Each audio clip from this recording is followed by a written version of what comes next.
బాణాన్ని. ఆ బాణం పేరు ఎలీషా అంటున్నాడు, ఇది యెహోవా బాణము, ఇది రక్షణ బాణము. ఆ బాణమే నీవై ఉన్నావు. నువ్వే ఒక బాణం.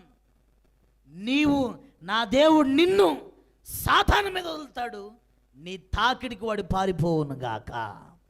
నీవే ఒక బాణం. కాలేజీల్లో వదులుతాడు, వ్యాపారకు వెళ్ళే స్థలాల్లో వదులుతాడు, ఉద్యోగ స్థలాల్లో వదులుతాడు నా దేవుడు నిన్ను.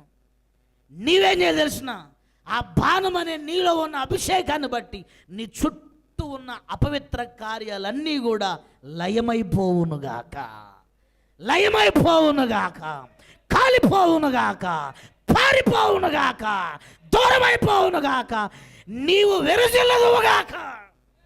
ఆమేన్ అనండి. నేనే ఒక బాణం అనండి గట్టిగా. ఎవరు? నువ్వెవరివి? నేనే ఒక బాణం అనండి, చెప్పు గట్టిగా అనండి.